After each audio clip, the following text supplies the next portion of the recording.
Ladies and gentlemen, the objective of our enemy is another fold: the destruction of the military family unit. Their objective is to destroy the armed forces from within the American family unit.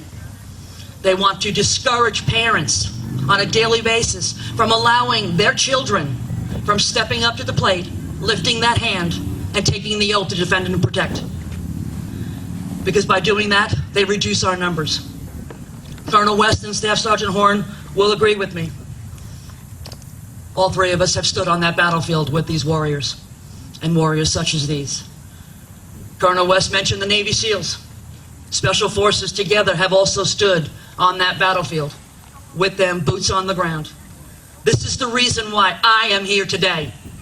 Many of you know with regard to the 3 Navy SEAL cases.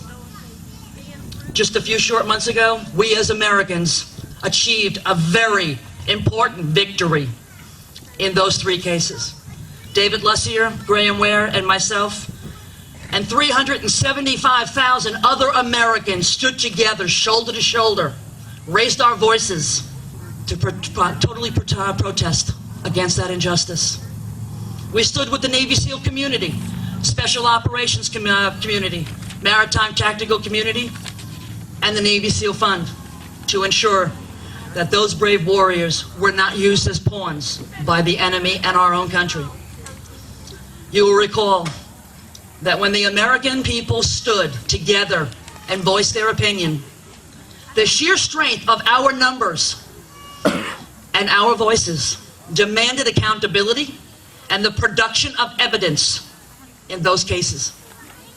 The government's cases crumbled one at a time because they had no evidence. It is because of those victories that I stand before you today. I do not stand before you representing myself or any one person. Instead, I am honored to represent a very, very special group of Americans who believe in the innocence of the Leavenworth 10. With the full strength and support of the Navy SEAL community, the Navy SEAL Fund, Special Operations community, and the Maritime Tactical Security, and the 375,000 Americans who helped us achieve that victory just a few short months ago, I am here today to stand before you to deliver a very special message to the families of the Leavenworth 10. We are standing with you 100% in this fight to get these men out of prison. We know our voices can and will be heard in Washington. I live there. They've heard my voice many times. And we have vowed, all of ours, all of our hearts, all of our prayers, and all of our strength and determination to see every single one of these guys come home, and to make sure that we're there to hold that victory party with you. Because we know firsthand what it means to take action. Now, one of the things that I want to send you all home with today is a very special mission. Colonel West touched upon it. I want you all to stand shoulder to shoulder with us, just like you did today. I want you to contact your congressman or your congressional representatives, because you are their representative. I want you to contact them and demand that they represent you in Washington by doing one simple thing. It's the most powerful thing they can do. Request for a congressional inquiry into these 10 cases. Forget about Senate. They have no power. Congress has the power. I worked on Capitol Hill for too many years. They have the power to undo this. This is an election year. You must tell each and every one of your community representatives and every one of your congressmen across the country and every one of your neighbors in your community, you are the voices of these 10 men. You need to go back. You need to spread their message. Learn. Whatever you learn today, you need to tell them about it. And you need to tell them to write to their representatives as well and demand for a congressional inquiry. And let your representatives know that come November, if you don't see some kind of action between now and then, there's going to be hell to pay.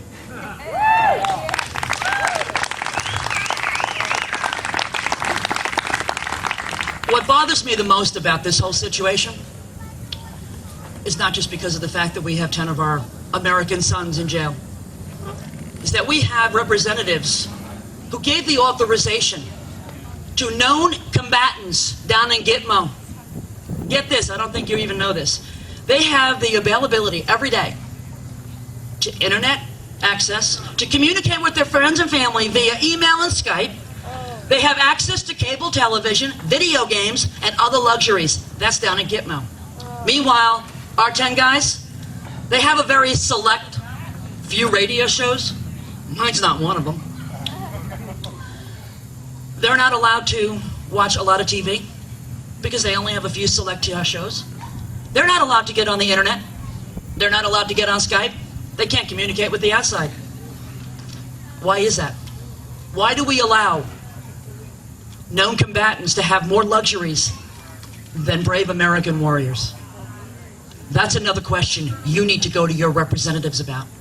And you need to raise some holy hell, because your tax dollars is paying for them to have the luxury while our 10 sons aren't allowed to have it. That's ridiculous. These men answered the call of duty not because they felt like it. It's because they loved America and what it stood for and what it stands for. Freedom. Now it's your turn to answer that call. Take our mission to be their voice and fight for them in their name. Use those voices to tell their story. And let's help break the military justice system, because it needs to be fixed. I want to thank each and every one of you. For all of our veterans out there, thank you for your dedicated service. Thank you for lifting your hand and taking that oath to protect and defend our great nation. And thank you for one hell of a ride today, because you really gave this biker chick something to go back to Washington with. You guys are awesome, truly. Thank you to Vicki and Scott and all the families. Please, keep your strength up. Our prayers are with you. And like I said, you've got a very powerful group of people that are behind you right now. We're not going to let this fail. Thank you very much. God bless America. God bless our troops.